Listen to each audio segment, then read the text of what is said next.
কিয়ামতের পূর্বে সাবধান থাকবেন, যাত্রার খপ্পরে পড়বেন না।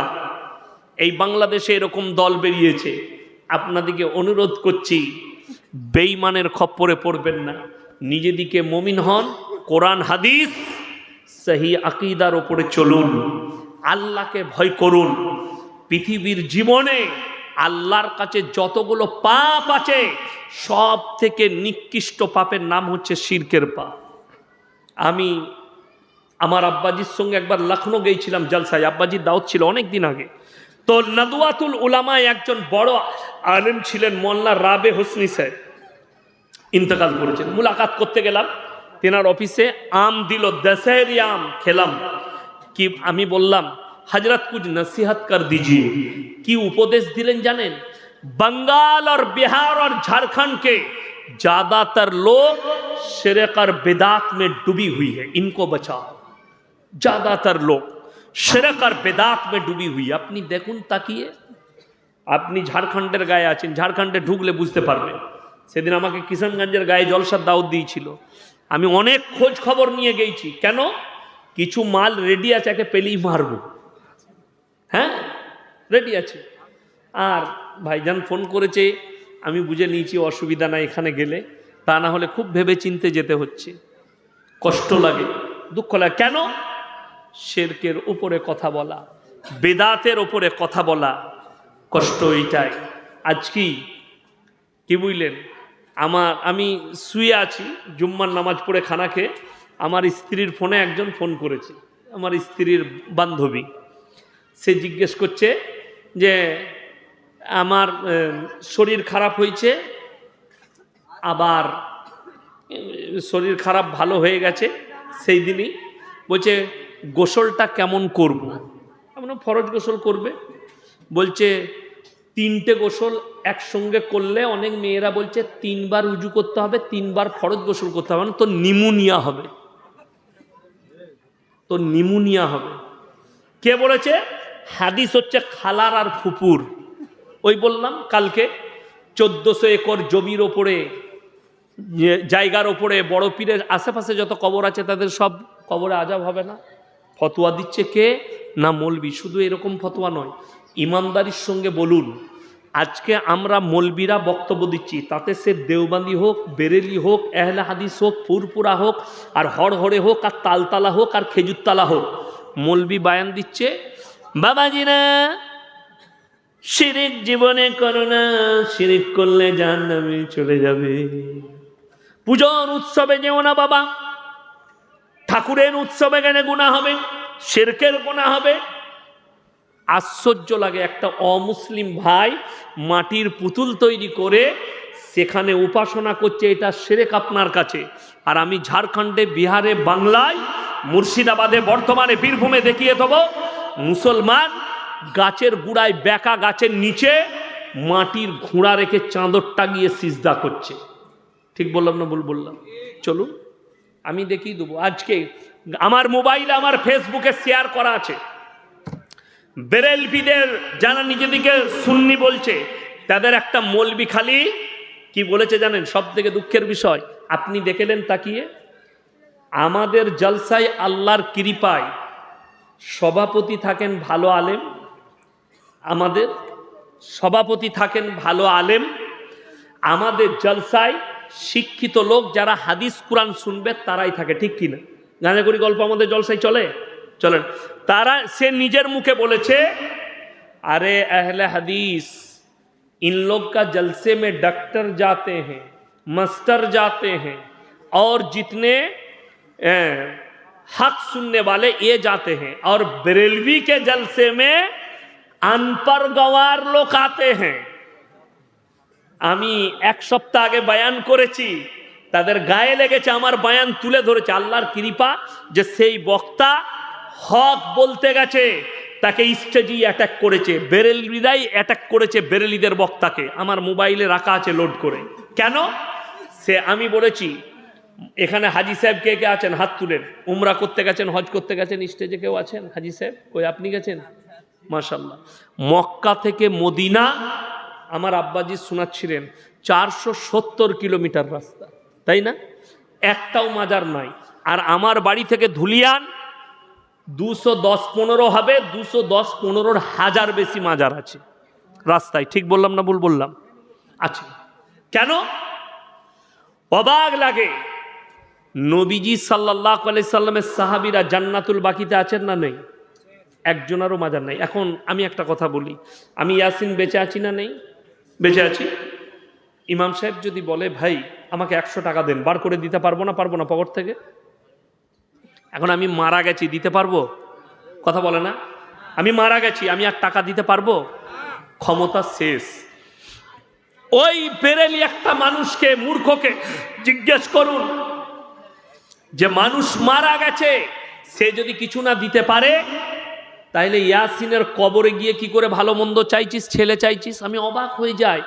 আমরা শুনেছি স্বামী স্ত্রী মিলনের দ্বারা বাচ্চা হয়, হয় না? হয় না? এটা আল্লাহর নিজামত। বাচ্চা কে দান করেন? আল্লাহ। স্বামী স্ত্রী মিলনের দ্বারা বাচ্চা হয় না? হয় না? এটা আল্লাহ নিজামত তৈরি করেছেন, আল্লাহর নিজামত। কিন্তু দুঃখ লাগে, মাজারে গিয়ে 3 দিন খালা শুয়ে আছে। কি গো? বলে হুজুর বলেছে 3 দিন শুলে ছেলে হবে। মাজারে শুলে ছেলে হয়? আমরা শুনেছি স্বামীর পাশে শুলে ছেলে হয়। এ কথা বললেই গাল দেবে। মুর্শিদাবাদ, বীরভূম, বর্ধমান, বাঁকুড়া, হাওড়া, হুগলি, পুরুলিয়া, হেঁটে হেঁটে খালা আসছে, খালার খালুরা। কোথায়? বলে পাথর চাবড়ির মেলায় যাব। কেন? বলে ওর জিলাপি হুজুর বলেছে পায়ে হেঁটে গেলে হজের নেকি পাবে। নাউজুবিল্লাহ। তোর হুজুরও মার খাবে আর তুইও খাবি। নাম্বার 2, যদি আমার বক্তব্য এই মোবাইলের মাধ্যম দিয়ে কিংবা এখানে কোনো বেরেলবি ভাই, কোনো ফুরফুরার ভাই শুনছেন, তোমাদিকে আমাদের কোনো মৌলবি নয়, আহমদ রাজা বেরেলবি, কিতাবের নাম ফতোয়ায়ে রিজভিয়া, খণ্ড নম্বর 24, পৃষ্ঠা নম্বর 497, ছাপা হয়েছে করাচির মাটিতে। তিনি নিজে লিখেছেন, মেয়েদের মাজারে যাওয়া তো দূরের কথা, নিয়ত করাটাও হারাম। ফুরফুরার দাদা হুজুর তিনি নিজের ফতোয়ায় লিখেছেন মেয়েদের মাজারে যাওয়া হারাম। তাহলে পাথর চাবড়িতে যে মেয়েগুলো যাচ্ছে কোথা থেকে? আসমান থেকে আসছে? তোমাদের মা বোন এরা মানা করতে পারে না। ওই মৌলবি বলেছে, আমি বলেছি কবরের চাদর চড়ানো জায়েজ হলে আল্লাহর রসুলের কবরটা আসমান পর্যন্ত হিরেমতি মুক্তর চাদরে ঢেকে যেত। আল্লাহর রসুলের কবরে জায়েজ নেই, পৃথিবীর আর কোনো মৌলবি মোল্লা পীর ফকিরের কবরের জন্য জায়েজ হবে না। আশ্চর্য লাগে, আমি হায়দ্রাবাদে 2 বার জলসা করেছি। জলসা শেষ করেছি রাত 11টায়। একজন বন্ধু বললে আপনি আমার সঙ্গে চলুন, আমার সোনাপাটি হুগলিতে বাড়ি, তারকেশ্বরের কাছে। তো তিনি নিয়ে গেলেন। মক্কা মসজিদের পাশে একটা ছোট গোল মসজিদ আছে, সেখানে নামাজ পড়লাম ফজরের। পেস্তা হাউসে চা খেলাম। তো আমি বললাম এখনো ফ্লাইটের দেরি আছে, দুর্গাপুরে নামবো, তো ঘুরতে চলুন। পাহাড়ের গায়ে নিয়ে গেল। বসে গল্প করছি, তো আমাদের বর্ধমানেরই একটা ছেলে সাথে গিয়েছিল। সে বলছে হুজুর একটা কথা জিজ্ঞেস করবো। করো, প্রশ্ন যা আছে বলো। বললে আমাদের হায়দ্রাবাদে মানুষ মারা গেলে কবর দেওয়ার পরে তার কবরে ফুলের চাদর দেওয়া হয়। আমি বললাম কেন দেয় ভাই? বলছে এখানকার মৌলবীরা বলছে, লোকরা বলছে ওই ফুলটা যতদিন বেঁচে থাকবে ততদিন কবরের আজাব হবে না। আমরা দারুণ জিনিস, ওটা মরার আগে আর একটা মাল ঢুকিয়ে দিবি, আমাদের বুঝতে পারেন, তাহলে আর কোনোদিন হবে না। ফতোয়াকার গুটকাখোর জিলাপি হুজুরে বললেই খারাপ মৌলবি। শুধু তাই নয়, আমি বলেছি আরে মূর্খের দল, মাজারে চাদরটা না দিয়ে তোর বাড়ির পাশে কোন মায়ের গায়ে চাদর নেই, শীতকালে 5টা চাদর কিনে 5টা গরিবকে দিগা, আল্লাহ রাজি হয়ে যাবে। বড় কষ্ট লাগে। শুধু তাই নয়, আমি বলেছি হে আমার ফুরফুরার ভাইয়েরা, তোমরা বলতো দাদা হুজুরকে ভালোবাসি, দাদা হুজুর মেয়েদের মাজারে যাওয়া হারাম লিখেছে, আর মুখে বলছে দাদা হুজুরকে ভালোবাসি। হাওড়া হুগলি 24 পরগনার লোক, তারা বাস ভাড়া করে খাজা বাবার মাজারে বউকে নিয়ে গিয়ে সেখানে সিজদা নিয়ে আসছে। তোর থেকে বড় দাদা হুজুরের দুশ্মন কেউ নয়, আমরা নয়, তোরা দুশ্মন। আমরা তো হক বলছি। বড় কষ্ট লাগে এই বেরেলবি মৌলবিগুলোকে দেখে, যারা নিজেদিকে বলে একমাত্র সেওয়ায়ে সুন্নি লোক ही जन्नत में जाएंगे। আপনার মুর্শিদাবাদে একটা গুটকাখোর আছে মুফতি, যার নাম হচ্ছে জুবের। ঝাড়খণ্ডের একটা মাল আছে, তার নাম হচ্ছে জাহাঙ্গীর। সে আমাকে গালি না দিলে তার পেটের ভাত হজম হয় না, আমার বাপকে গালি না দিলে ভাত হজম হয় না। এই ঝাড়খণ্ডের মুফতি আপনার ডোমকলে গিয়ে বলছে যে আহলে হাদিস আর দেওবন্দিরা কাফের, এদের সঙ্গে বিয়ে দেওয়া যাবে না, এদের জবাই করা মুরগি খাওয়া যাবে না, এদের সঙ্গে কোনো কিছুতে লেনদেন করা যাবে না, এদের সঙ্গে বেটা বিটির বিয়ে দেওয়া যাবে না। আমি সেই গুটকাখোরকে জিজ্ঞেস করতে যাই, তোমাদের কমের লোক বেরেলবিরা কি হজ করতে যায় না? কথা বলে না, যাই না, যাই না, যাই তো। মক্কায় যারা মাটবেল বিছিয়েছে তারা তো ওয়াহাবি, মক্কায় মেশিনটা যে লাগিয়েছে তারা ওয়াহাবি, মক্কায় যে হোটেলে খাচ্ছ, যে রান্না করছে ওয়াহাবি। তাহলে তোর ইমানটা কোথায় থাকবে দেখো। বলছে এদের সঙ্গে মুলাকাত করলে ইমান চলে যাবে। আমি উত্তর দিনাজপুর থেকে জলসা করে আসছি, আপনার কালিয়াচকে দাঁড়িয়েছি, একটু ফল কিনবো বাড়ির জন্য। আর দেখলাম বাইকে করে একজন বেরেলবি মলবি এলো, কোথা থেকে জলসা করে, কাঁধে ব্যাগ আছে, আমার দিকে এগিয়ে এলো। আমাকে বললে আসসালামু আলাইকুম হুজুর। আমি মুলাকাত করলাম, আমাকে বললে ভালো আছেন, আপনার জলসা আমি মোবাইলে শুনি, একটা সেলফি নেবো। আমি বললাম সবাই নিচ্ছে, তুমি কেন বাদ যাবে, নিয়ে এলাম। কিন্তু ফটো তোলার পরে তার কাঁধে হাত রেখে বললাম ভাই একটা কথা বলবো। বলছে বলুন। আমি বললাম তোমাদের মুফতি জুবের বলছে দেওবন্দিদের সঙ্গে আহলে হাদিসের সঙ্গে মুলাকাত করলে বিবির তালাক হয়ে যাবে, এখন তোমার বউটা নিয়ে কি করবে? সে কি উত্তর দিল জানেন? ও তো হারামখোর মুফতি, আমরা স্টেজে বলতে পারবে, মসজিদের মেম্বারে বলতে পারবে, আমার সামনে বলছো? এটাই হচ্ছে কমি। বড় কষ্ট লাগে। আপনারা পেছন থেকে গালি দিতে দেখছেন, এরা সামনে পড়ে গেলে আমাদেরকে হুজুর হুজুর করে। আমি মেদিনীপুরে খড়গপুরে জলসা করে আসছি, শেরে পাঞ্জাব কোলাঘাটে চা খেতে ঢুকেছি, আর ফুরফুরার একজন হুজুর ঢুকেছে। ইয়াসিন ভাই সালাম আলাইকুম, ভালো আছেন? হ্যাঁ হুজুরের পয়সাটা আমি দেবো। আমি বললাম না না তোমাকে দিতে হবে না, আমি দিয়ে দিচ্ছি। সে ছাড়লো না, চা খাওয়ালে। এই লোক যখন স্টেজে যাচ্ছে আমাকে গালি দিচ্ছে, এই লোক যখন লোকের কাছে যাচ্ছে বলছে এদের সাথে মুলাকাত করো না, অথচ এদের মৌলভীরা আমাদের সাথে মুলাকাত করছে, আমাদের সাথে আমাদের যখন দেখা হচ্ছে আমাদের সামনে জুজু জুজু করছে। দুঃখ লাগে। ফতোয়া কাকে দিচ্ছ? সাধারণ মানুষকে বিভ্রান্ত করছো। আমরা তোমাদেরকে কাফের ফতোয়া দিইনি, শুনে রেখে দাও। যারা কুফরি করবে তারা কাফের, যারা আল্লাহর সঙ্গে শিরক করবে তারা কাফের, তারা মুশরিক। আমার বন্ধুগণ, আমি ওদেরকে মুশরিক বলেছি। অবাক লাগে, ইয়াসিন মারা গেলে যদি কিছু না দিতে পারে, আমার কবরে তুমি ভালো মন্দ চাইলে আমি কেমন করে তোমাকে কিছু দিতে পারি? বড় কষ্ট লাগে। মাজারে গিয়ে ভালো মন্দ চাইছে, মাজারে গিয়ে। আমাদের সমাজে আপনি বলুন, মানুষ মরে গেলে, স্বামী মারা গেলে স্ত্রী কবরস্থানে যেতে পায়? কথা বলে না, যেতে পাবে না। বাপ মরে গেলে বিটি যাবে না। তাইলে মাজারে আমি ইয়াসিন মারা গেছে, আমার কবরে তোমার বউ কি করে যেতে পারে? এইটাই বুঝাতে চেয়েছি। এই মারাত্মক শিরকে লিপ্ত হয়ে আছে তারা। শুধু তাই নয়, মাজারের সামনে যদি ভালো মন্দ চাওয়া যেত, সর্বপ্রথম আল্লাহ রসুল সাল্লাল্লাহু আলাইহি সাল্লামের কবরে যাওয়া যেত। নবীজির কবরে জায়েজ নেই। পৃথিবীর আর কোনো মলবি মোল্লা পীর ফকিরের কবরে ভালো মন্দ চাওয়া যাবে না। আল্লাহ রসুলের কবরে সিজদা নেই। পৃথিবীর আর কোনো মলবি মোল্লা পীর ফকিরের কবরে সিজদা দেওয়া যাবে না। বড় কষ্ট লাগে। লোকে মনে করছে পীর মানে আল্লাহর ওলি, যেমন অপব্যাখ্যা করা হয় কোরআনের আয়াতে।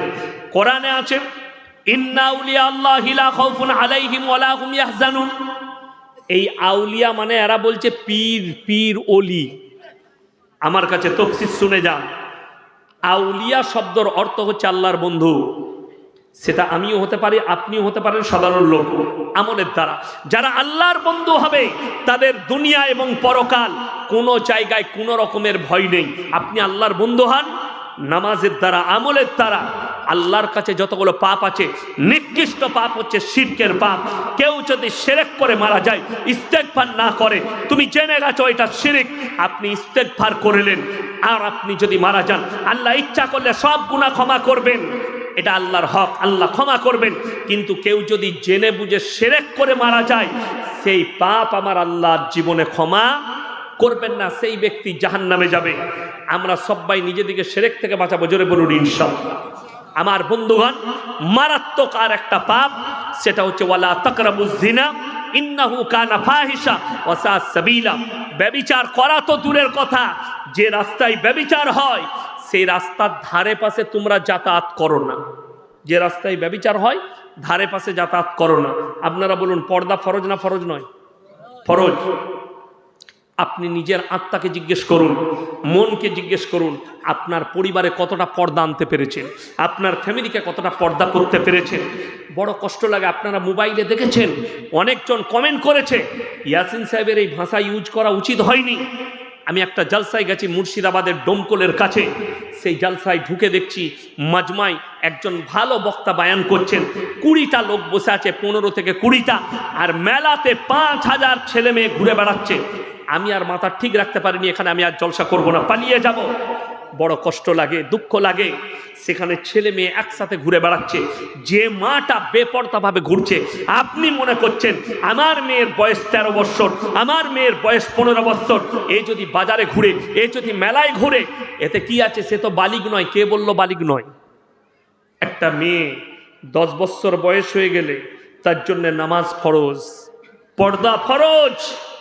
একটা ছেলে, আজকে জানেন আপনার মেয়ের বয়স 13 বছর, আপনার ছেলের বয়স 15, ফজরের সময় মা তার সন্তানকে ঘুম থেকে উঠাই না, আমার সন্তানের ঘুমের ডিস্টার্ব হবে তো তাকে নামাজে উঠাবো না।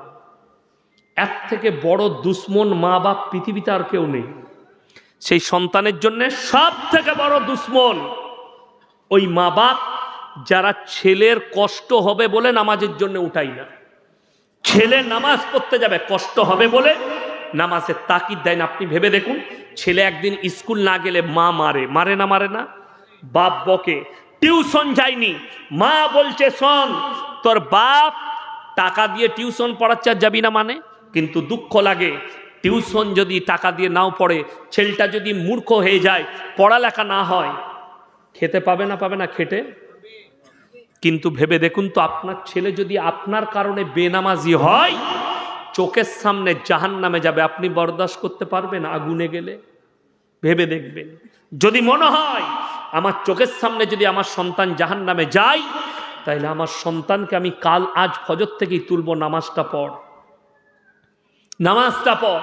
আপনি জিজ্ঞেস করুন, আমরা যারা মাদ্রাসায় পড়েছি, মৌলবীরা, আমাদের শিক্ষকরা, আমি যখন গুজরাটে হিপস করতাম কোরআনের, তখন রাত 3টেই তুলে দিত, ফজরের আগেই, নামাজের আগেই আমরা সবক শুনিয়ে দিতাম। ফজরের নামাজ শেষ, আমুকটা আপনার সবক পারা শুনিয়ে দিতাম, আর 10টা বাজতে বাজতে আমুকটা শেষ।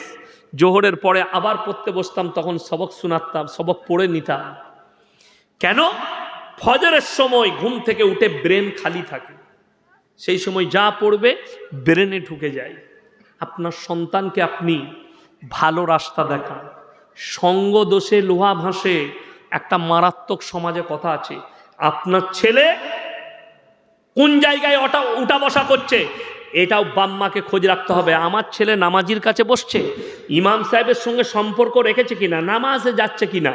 ছেলে টাসের আড্ডায়, মদের আড্ডায় বসছে। অনেকজন বলে আমি মদের আড্ডায় বসি, কিন্তু আমাকে কেউ খাওয়াতে পারবে না। ঠিক 1 মাস হবে, বন্ধু বলবে আবে একটু লে না, 1 কুলি লিয়ে দেয়। প্রথম খারাপ, খাবো না তো, খা গেল। তারপরের সপ্তাহে বললে আর একটু লিয়ে দেখ তো, আজকে একটু মাংসটা লিয়ে দেয়। 6 মাস পরে সে 1 গ্লাসের মাতাল হবে, 1 বছর পরে বোতলের মাতাল হবে। সঙ্গ দোষে লোহা মাসে কিরকম বলে দিই।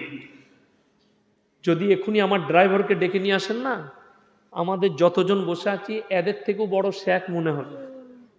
যারা ইউটিউবার আছে আমার ড্রাইভারকে চিনে তারা জানে, আমাদের থেকেও বড় শেখ। কেন? আমার তো আল্লাহ সব দিয়েছে, দাড়ি দেয়নি। কি বললেন? আমি মায়াপুর এক জায়গায় জলসা করতে গেছি, 25,000 শ্রোতা, পেছন থেকে কাগজে লিখে দিয়ে বেড়াচ্ছে এর বায়ান শোনা যাবে না, হুজুরের দাড়ি চাচা। আমি বললাম আল্লাহ আকবার, আমি দাড়িতে জীবনে হাত লাগাইনি। ও তো দূর থেকে মনে করছে মালটার দাড়ি নাই। হ্যাঁ, আমি বললাম ভাই আমার কি দোষ, দাড়ি বেরোয়নি। এবার তোমার কাছে যদি কোনো চাপান ফাপান থাকে দাও, ছড়িয়ে দেবো, মাল বেরিয়ে যাইতে যাবে, আমার জানা নেই। তো আমার ড্রাইভারের এত বড় বড় দাড়ি। আমি তখন অতটা মানুষ চিনত না। পুরুলিয়ায় এক জায়গায় দাওয়াতে গেছি, ও ড্রাইভার গাড়ি থেকে নেমেছি, একজনকে বলেছে कि हजरत के खिदमत में रहना, साथ में लेके नाश्ता कराना। গাড়ি থেকে দুজনাই নেমে গেছি, ও দেখছে আমার ড্রাইভার হাতটা ধরেছে। আমি আর কিছু বলি নাই, চলছে চলো। হাজরাত আইয়ে আল্লাহ উজুর পানি করে বদনার পানিটা দেখছি ওকে দিচ্ছে, আমাকে দেয়নি। আমি নিজে কল টিপে উজু করলাম, আমি ওকে বললাম কিছু বলি না, ছেড়ে দেবো, যা পাচ্ছে করুক। নাস্তায় বসেছি, প্লেটে নাস্তা দিয়েছে, ভালো ভালো মিষ্টিগুলো সব ওর দিকে করে দিচ্ছে। আমি তো চালিয়ে যা, কি বুঝলে। যখন যাব তখন আমার ডাক পড়েছে যে আপ মৌলভী সাহেবকে লেকে আও। তখন আমি যাচ্ছি, তখন বলছে হজরত গলতি हो गया। আমি বললাম कोई गलती नहीं, ये तो अल्लाह का रहम और करम है। दाढ़ी का बरकत, टोपी का बरकत, कपड़े का बरकत, ये उलमाओं का बरकत है, हमारे रसूल का बरकत है। আমার ড্রাইভার যখন আমার গাড়িতে প্রথম চাপে, আমি জীবনে ওকে দাওয়াত দিইনি।